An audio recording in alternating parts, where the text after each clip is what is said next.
You're listening to the Toolstation Western League podcast with Ian Knockholds and Tom Hiscott. Welcome, listeners, to the Toolstation Western League podcast with me, Ian Knockholds, and I'm delighted to be joined on the line by the editor of the Toolstation Western League Bulletin. It is Tom Hiscott. Hello, Tom. How are you? Yeah, I'm doing well, thanks. Good to speak to you again. How are you doing? Good. Yes, good. I had a very pleasant weekend. I took the girls down to Devizes Town, where the visitors were the Bishops of Lydiard. Oh.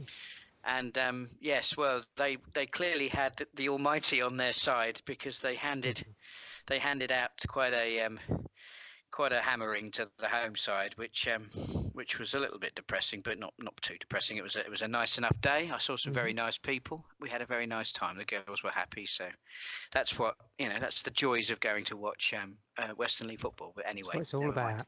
That's right. That's exactly right. On this week's podcast, we hear from Stuart Henderson, the manager of Tavistock, and we also have an interview with Justin Flowers, the manager of Corsham Town. Now, of course, normally we will kick off with having a look at the fixtures on the Saturday, just before the podcast is produced by Tom and myself. But actually, we're going to go back a little bit further in time to Tuesday, the 21st of January, with a very important game in the First Division. Unfortunately, not a particularly big crowd for this midweek encounter between two of our league's form sides, Wells City and Longwell Green Sports, Tom, and a comprehensive result. Yeah, absolutely. 4-0 win for Wells. As you say, I don't usually go over the midweek games, but this one did stand out. Two of the top three playing, and it was a really big win for Wells against the previous league leaders. 4-0 victory at home. Harvey Hadrill, he was really impressive on Tuesday night. He scored twice. They led by three at the break. Hadrill was then fouled in the box pretty late on. Didn't actually take the penalty. That fell to Harry Foster, their leading scorer this season, and he tapped that home. So make it 4-0 in the closing stages, and Wells pick up the really impressive victory at home to Longwell Green on Tuesday night. And we'll have a look a little bit later in the podcast about how that affects the league tables, but we will now move on to Saturday the 25th of January, and we kick off with a 7-goal thriller in the Premier Division.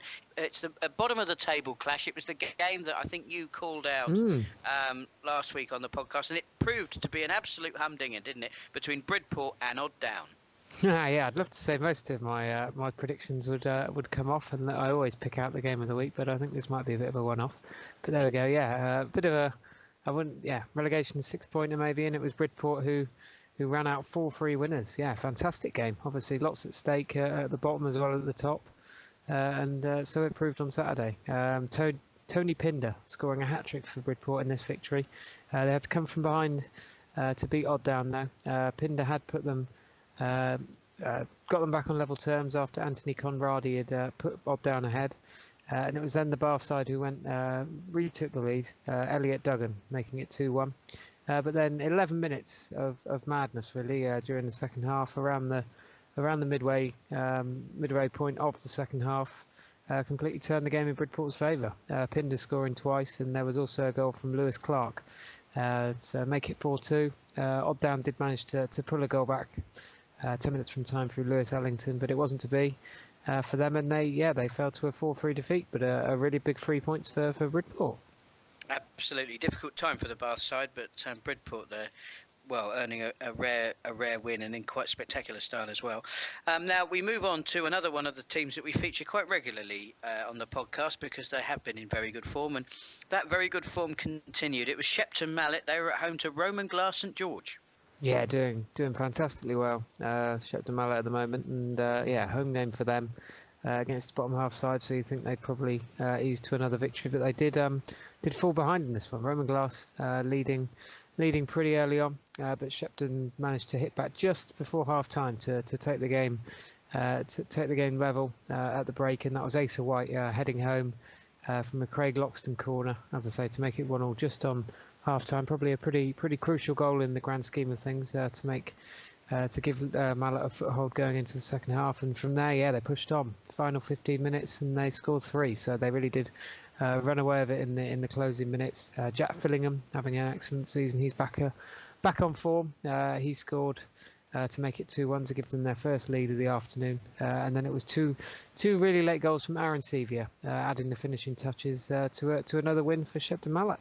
Where Shepton Mallet go, Tavistock are sure to follow, and that is definitely the case on this week's podcast. Tavistock are our last Premier Division featured match. They were at home to Cribbs and won that game quite convincingly, Tom.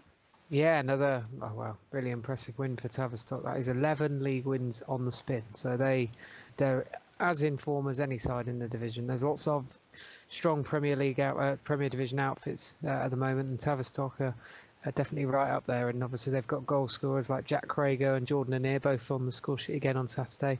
And there's also a goal for Ben Cross. But yeah, with the likes of Crago and Anir leading the line, Tavistock are going to be they're going to be big players in the second half of the season, I think. And 3-0 win over Cribbs.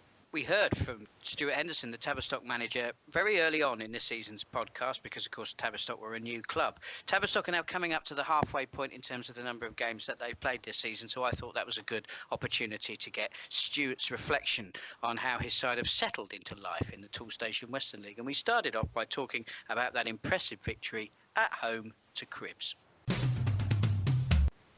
Not the first 10 or 15 minutes. For some reason, we were a little bit slow coming out the block. I'm not sure why, because we're normally quite good starters. But once we got the first goal kind of settled us down. And then arguably, the sort of like 15, 20 minutes leading up to half-time where we scored 2 goals.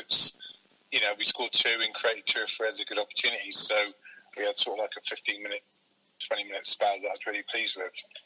You've been on good form for quite some time now. You're unbeaten in the league since October. You're 6th in the table. Had you hoped that you'd be higher at this stage in the season? No, not at all, really. I mean, we've won 12 games on the spin, 11 of those being in the league. We had obviously a great run in the FA Cup, which, we went further than any team, I believe, in this area of the country. So I think at one stage we were like on 16th, 17th because we were so far behind with our games. But, we targeted a top 6 finish coming into the league. And, I think that's kind of realistic. There's people like locally, saying that we're going to challenge Parkway for the title. But I don't really see it like that. I feel that, now we're pretty much playing 2 games a week. Every week to the end of the season, and that's without cup games. So I just feel that, if we win our game in hand, we're 5 points off Bradford and Parkway, and I think 3 points from Exmouth. So, we're in the right area of the table, and I just would be happy with the top 6 finish, and anything else is a bonus, really. Well, even if the comparisons with Parkway, who of course have been in the league a season longer than yourselves, is something that you're not necessarily looking at. People will have taken a look at that Boxing Day result, which was very impressive. I'm sure it was very welcome for your fans. But you must have been pleased with that performance as well. Obviously, comparisons will be drawn with Parkway because they're our near neighbours. We both come from the Peninsula League, and we won it 2 years out of 3, and the year they won it, we were runners-up. And that season when we played each other, they beat us on the Boxing Day, we drew on the Good Friday, and we beat them in one of the cups. So there isn't a lot between the 2 teams. I feel that when we've got everyone available, then, I'd feel confident competing with anyone in the league. Parkway, Bradford, Exmouth, I'm confident that we'll give anyone a good game. But, as any other manager will tell you, the times that you've got everyone available is very few and far between. And, we're running on a squad of 16 players, and 9 times out of 10 you've got 2 or 3 missing for different reasons. And we're sort of like putting players from our second team to kind of make up a bench most weeks. So, yes, it's great to be talked about, but realistically we've got to look at certainly behind the scenes and the fan base that the likes of Parkway and Exmouth have got, are considerably more than what we have at this moment in time. But the club are working hard to try and grow, and the club is supporting me, and I'm grateful for that. Now, the last time we spoke, you were only just starting out on your journey in the Western League, but obviously you're now coming up to about the halfway mark in terms of the games you've played in the league. So, have you found it harder than you thought, or do you think that, or has the Western League lived up to your expectations so far? I didn't really know what to expect, to be honest. We played obviously Western League teams in kind of the Vars and FA Cup in previous seasons, and the results have always favoured us, but they're one-off games, and this is a 38-game season, and I think it's definitely harder than the Peninsula League. And I've spoken to, I speak to Lee regularly and at Parkway, and I don't think you've got any easy games. Even the teams that are down the bottom of the league in terms of league placings, there isn't much between them and the teams at the top.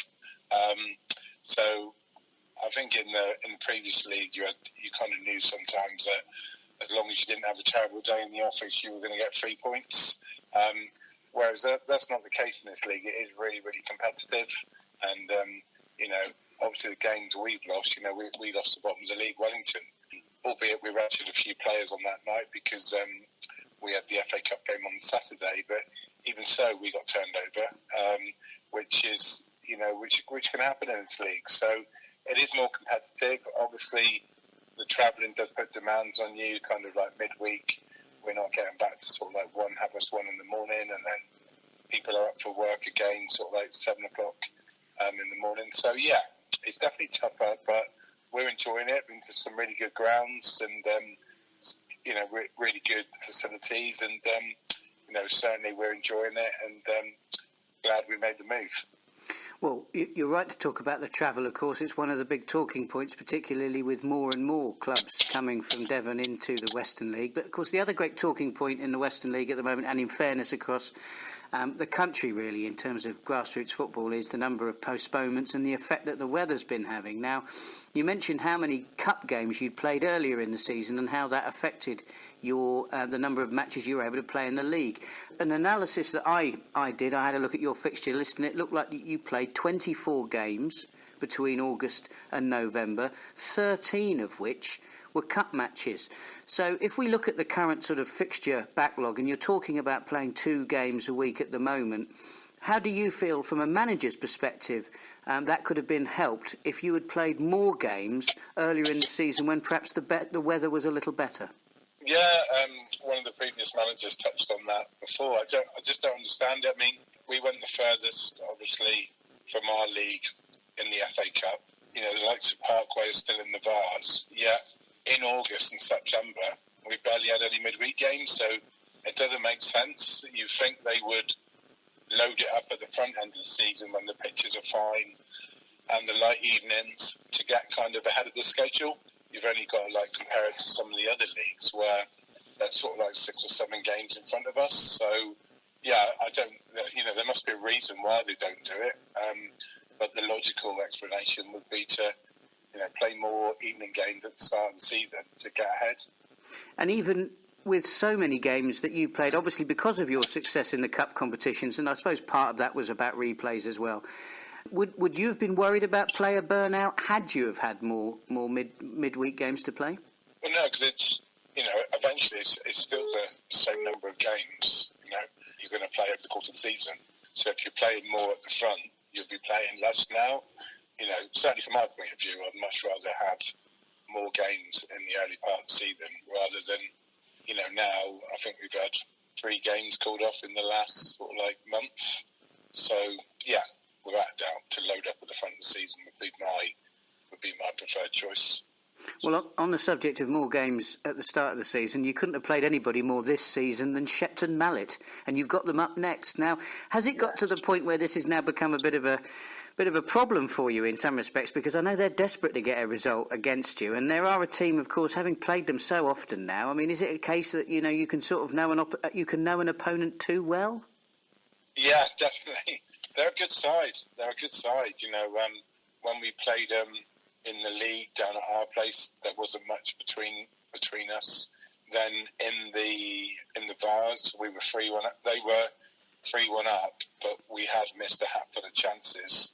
We scored 2 late goals to force a replay, and then won the replay, and it was a tight game. So we know we're going to be in for a tough game, and they know that they'll be in for a tough game. As simple as that. And both teams are on form. It should make for a good game, but like you rightly say, with us previously played them 4 times already this season. Their personnel, like ours, you have the odd player that change, but by and large, it's the same group of players. So you do kind of know each other's strengths and weaknesses, and it'll be on the day. But we're determined to try and keep our good run going, just like they'll be determined to try and sort of like make amends for the previous 4 games. And my thanks to Stuart for his time. Now, just before we move on to the First Division, we did see some very big attendances in the Premier Division the weekend, which is great to see. A very big gate between Corsham and Hallen. Hallen continuing their good form with that 2-1 win. But no gate's bigger than the game between Exmouth Town and Bridgewater Town. And I can do this match report without Tom's assistance because it was a 0-0 draw. Now, there was a time on the podcast when we used to make a thing about 0-0 draws. We don't do that anymore because we tend to talk about the more interesting games, but we don't get many of them, it would be fair to say, in Tool Station football. And on this occasion, I'm sure that the 200, well, I don't know whether the 232 people went home happy or not, because you can get some very entertaining 0-0 draws, but 2 very, very good sides there cancelling each other out in the Premier Division. Another job, another saving. Brought to you by Tool Station. Is this all the receipts? Yes, boss. For everything we got from Tool Station? Yeah, why? I just thought we'd spend a lot more than this. Oh, no. We got all the best brands too. Makita, Santex, Karcher, Nest. Top job, top saving. With over 15,000 trade quality products at prices that are hard to beat, we're here to save you on every job. At toolstation.com and all 340 branches. Now, we will move on to the First Division, and we're going to kick off things with Almondsbury. They were at home to Bristol Telephones. Very much needed 3 points for Almondsbury. They've been having a pretty rough time of it over the turn of the year, turn of the decade, I suppose. And yeah, without a win in quite a while. But that changed on Saturday. A 4-0 victory at home to the Bristol Telephones. Scoring twice in either half, the home side. So, good all-round performance. Dan Lane and Alex Biss putting them 2 goals ahead at the interval. And then it was Ashley Knight and Sam Rawlings wrapping up victory. Both scoring with lobs in the second half. So a good afternoon for Almondsbury, who ran out 4-0 winners. Now, our next feature game was another one of the matches that we called out on last week's podcast. Top of the table clash between Corsham Town and Radstock Town. Radstock hadn't played for a while and probably wished that this game had been postponed as well, because it was the Wiltshire side who ran out the victors. It was, yeah. Leapfrogging Radstock in the process as well. Good win for Corsham. And it was the second half that proved crucial here. 2 goals in pretty quick succession just after the interval for Corsham. A 50th minute lead, Josh Bright. He burst through before curling the ball home to put them in front. And after Bright had put them ahead, it was Ashley Ouchin. He doubled the advantage after pirouetting his way past a couple of defenders. It sounds like a really good goal. So try and check that one out if you can. But Corsham, taking a 2-0 lead, and that was how it remained. So beating Radstock, and as I say, going ahead of them in the league as well. So a good afternoon for Corsham. Well, I'm delighted to welcome back to the Tool Station Western League podcast Justin Flowers, the manager of Corsham Town. Justin, thank you very much for taking the time to speak to us.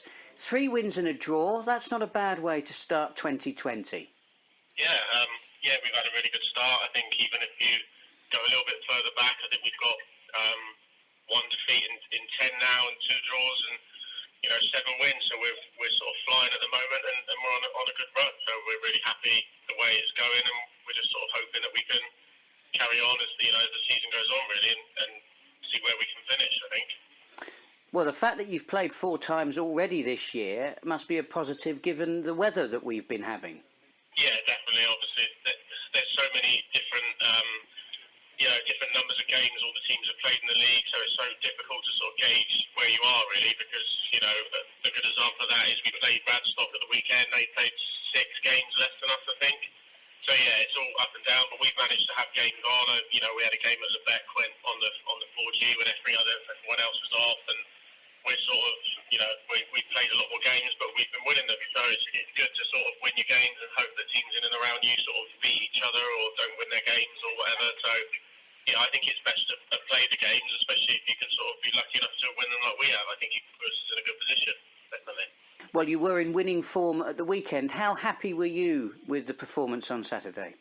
Well, yeah, really happy. It was one of our best performances since I've been in charge. I think they're a very, very good team. They gave us a bit of a hiding at the start of the season, and even last year when we got a point over their place, they were very, very good on the day, and we were lucky to get that. So we changed the way we played. We played very solid, very defensive in the first half, and they were a lot better than us. Well, I wouldn't say a lot better. They had a lot more of the ball in the first half without sort of troubling our keeper. And then the second half, we sort of came out and changed a couple of things, and we ran out deserved winners. And they're a very good team, and to beat them at any point is really good. But the way we did it, we scored 2 good goals, kept a clean sheet, had more chances to get other goals in the second half. And like I said, if they won all their games at hand before the weekend, they'd be top. So, I know not every team's definitely going to win their games at hand, but it shows, where they are in the league. And I would have thought if I had to get, they'll finish top 4 this year. So to be as convincing as we were on the day, just shows how good we can be when we're up for it and when we're on a good run. So it was, really happy to be a side that good. Well, that's lofty praise indeed. I think I've been watching Radstock for many years, and I always get very nervous that they get very Radstocky. Which is sort of inconsistent, which of course is a hallmark of a fair few teams. It would be fair to say in the first division, but Longwell Green are also going for a little bit of a funny patch. But if we think about the other sides that are sort of going to be fighting it out at the top of the table, your near neighbours Cairn, they're going very well at the moment. They are doing well. Fair play to them. They're just on a roll, and you can tell with they're picking up some really good wins. They went. Just off the top of my head, they went away to Sherborne and won right at the end. They beat Wales at the weekend, and like I was praising Radstock a minute ago, Wales I was really, really impressed with. And that one defeat we had in the 10 was the count, and on the day they deserved the win. So yeah, they're a very, very solid team. They've got a lot of, they've got good goal threats, and they're doing really well. So sort of fair play to them. Well, that's enough of the teams around you. Let's have a look at where you are in the league. You're up to 6th. Given that we're sort of around the midpoint of the season, what do you think you can achieve this campaign? Well, we always wanted to get promoted and finish top 4. It was a lot better from the league that we knew. Everyone knew where they stood at the start of the year in terms of where you had to finish. So it set everyone a target and a goal, and I think that was a lot. The same for a lot of other teams around. Top 4. You know what it's like in this league. Anyone can sort of come late at the end of the season, like we did last year. We finished 3rd, and other teams will all be hoping they can do that. So we always wanted to do that and try and push up as far as we could, and then we had a really bad start to the season and we fell away.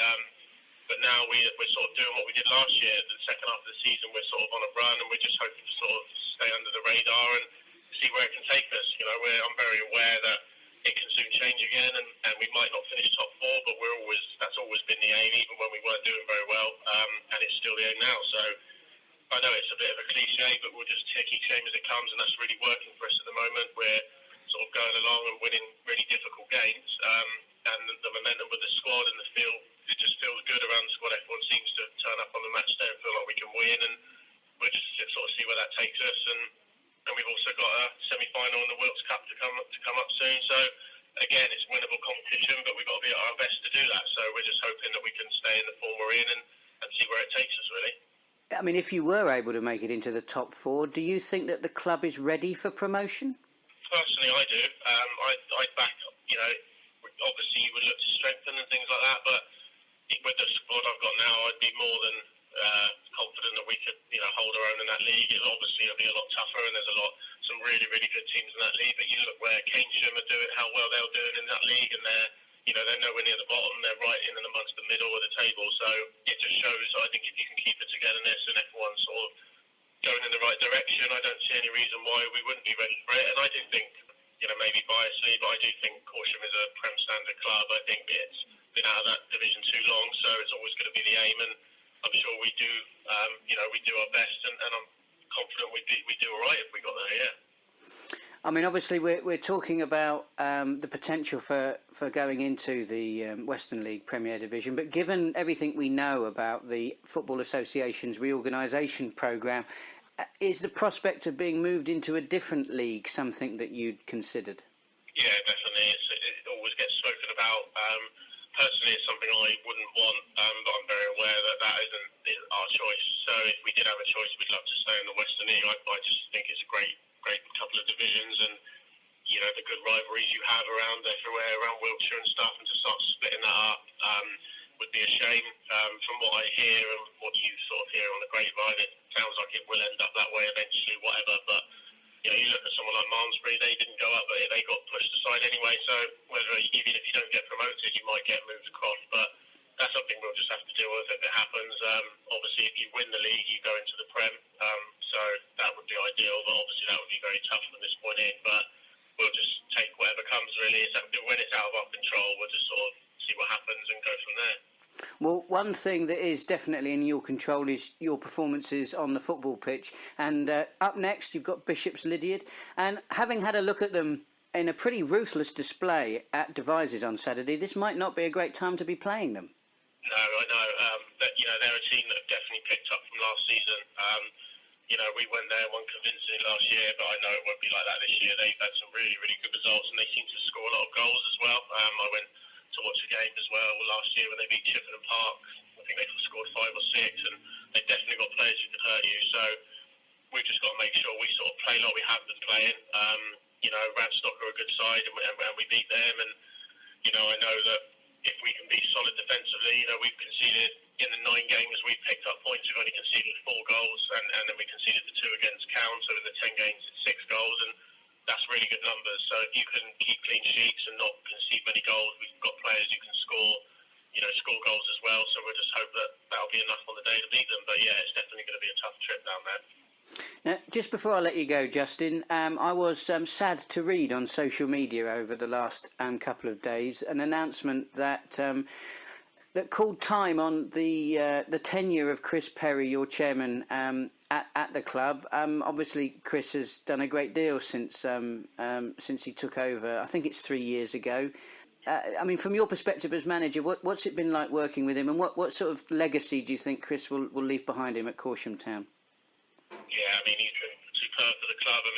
Just personally for me, I think he gave me the chance to become first team manager when he was in charge, and I'm not 100% sure. I don't know what goes on in committee meetings and stuff like that, but my hunch is that if he wasn't there, I wouldn't have got the job. So, I thanked him personally, but I'd like to thank him sort of publicly. I think he's been great for me. I've had a great relationship with him, but also just for the club. Whoever's been manager, he's always had what's best for the club at heart.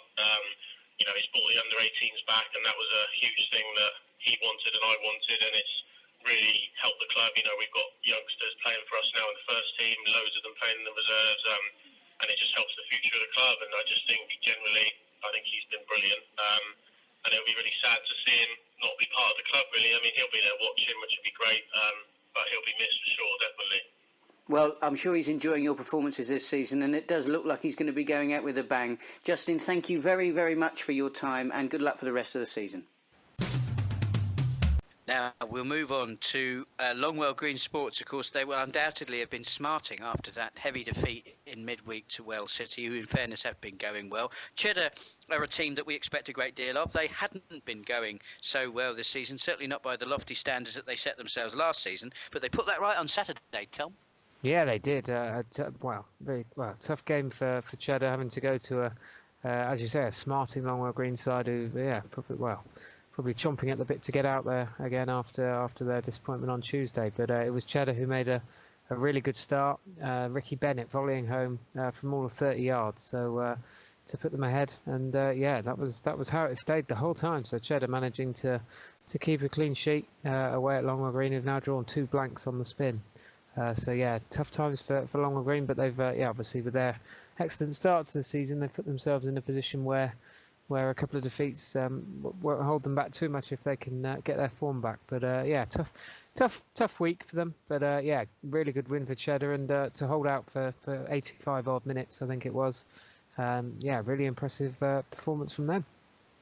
And that was the biggest attendance in the First Division as well on Saturday, Longwell Green at home. So I'm sure their fans will be hoping for better things to come in the coming weeks. Now we move on to Sherborne Town. They were up against Bishop Sutton. Bishop Sutton not really enjoying the best of seasons, it would be fair to say, and that misery continued in a comprehensive win for the Dorset side. Yeah, they did hold out for 45 minutes though. It was obviously, looking at the form guide and whatnot, you'd have thought Sherborne easy home win, but 45 minutes went by and it was goalless at the break. So Bishop Sutton managing to hold out, but Sherborne's class managed to shine through in the second half very much. Sam Farthing, he eased their nerves, putting them ahead 5 minutes after the restart. And from there they pushed on and added 3 more goals. Joe Smith and then a late double from Anthony Herron, leading Sherborne to a 4-0 win. And finally, Wells City, of course, conquerors in spectacular style of Longwell Green. Earlier in the week, they came up against the league's top side, Calne Town, and this was a much closer encounter, Tom. Yeah, it really was. Obviously, big week for Wales, couple of big games coming out on top in the midweek, but unfortunately unable to back that up on Saturday afternoon against a good, banging form Calne side, who, as you say, have now gone top following this victory. And it was another game decided by an early goal, very much like the Longwell Green Cheddar one. And it was Jamal Chevallot, fouled in the box. He's having a good season. He was fouled in the box and, he managed to slot home the resulting penalty.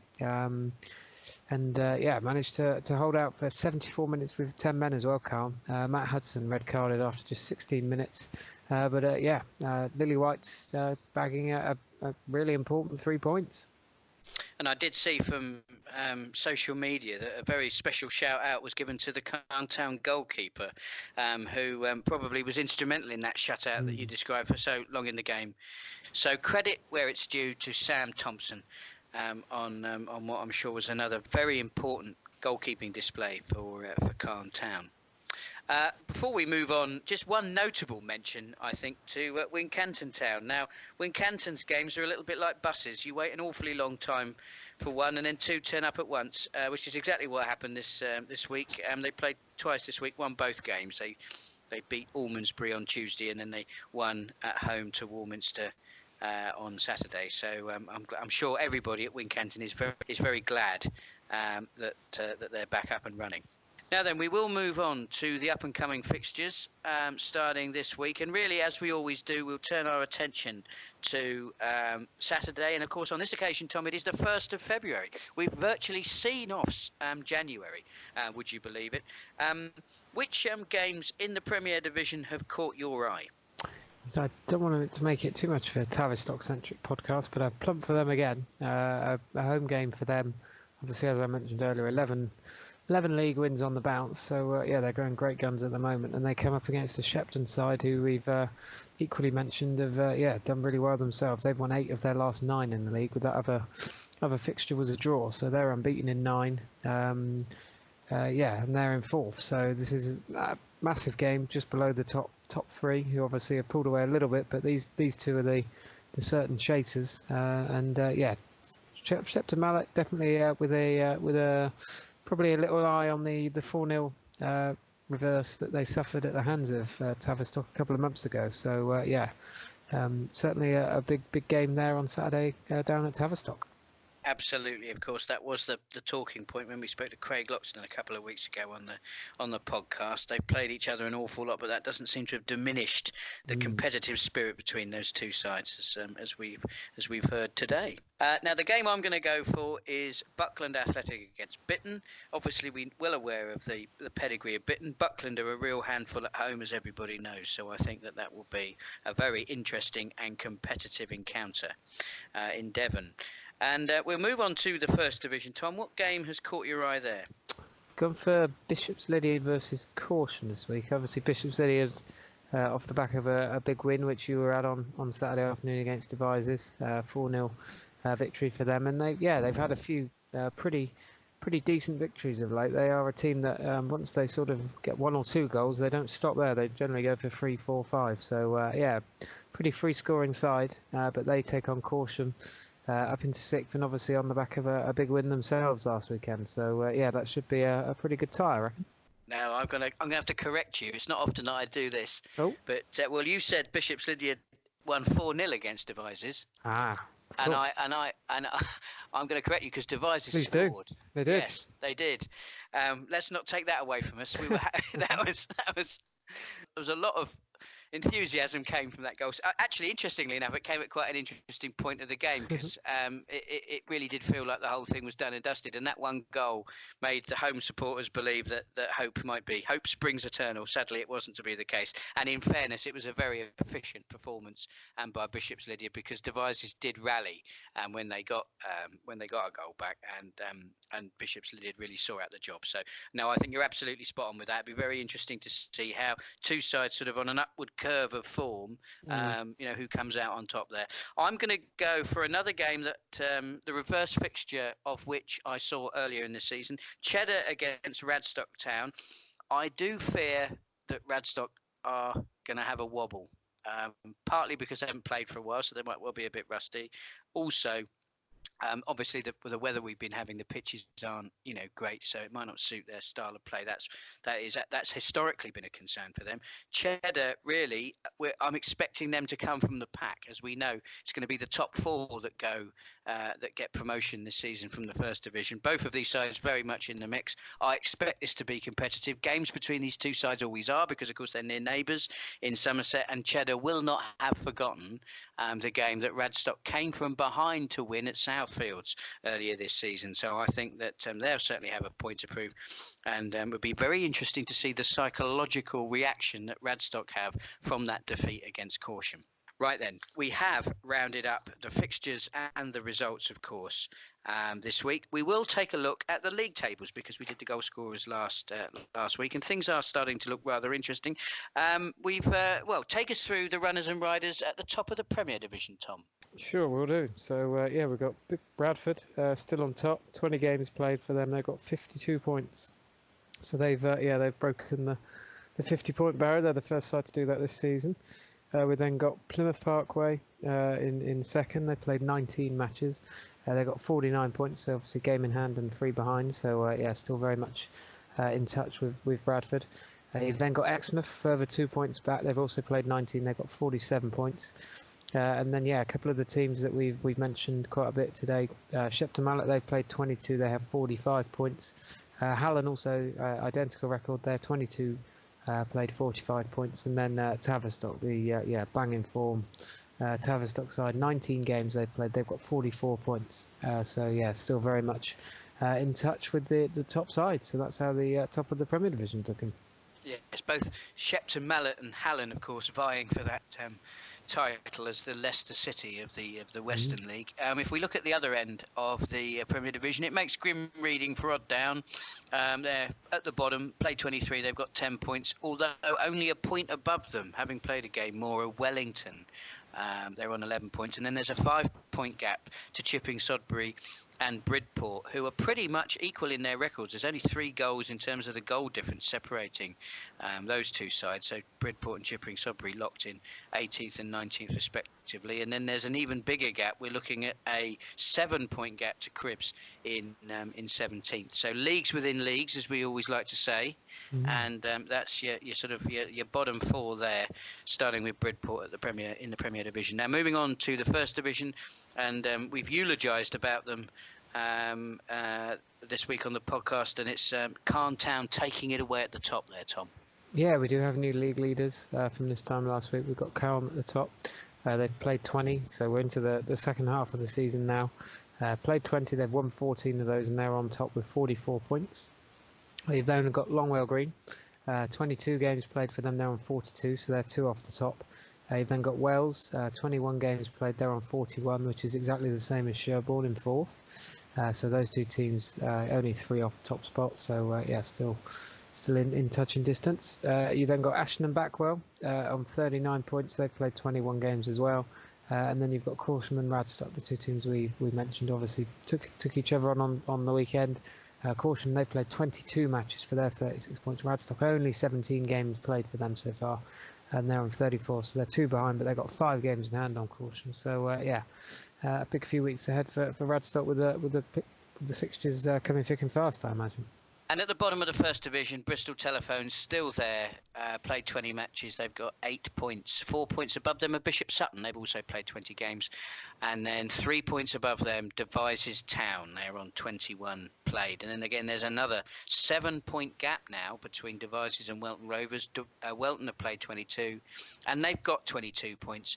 The same number as Almondsbury, who have played 3 games less. They're also on 22, as are Portishead. So that's the bottom of the First Division. Tom, thank you very much for your time. Pleasure. This week. And of course, as we always do on the Western League podcast, we do like to draw attention to your excellent bulletin, just in case any of the listeners out there haven't had a chance to have a look at this week's edition. Where can they find it? That is on the website. There's a tab along the top that takes you to the most recent bulletin, and you can download that as a Word and a PDF in format. Excellent stuff. Well, Tom, thank you again for your time this week, and I look forward to catching up with you on next week's Tool Station Western League podcast.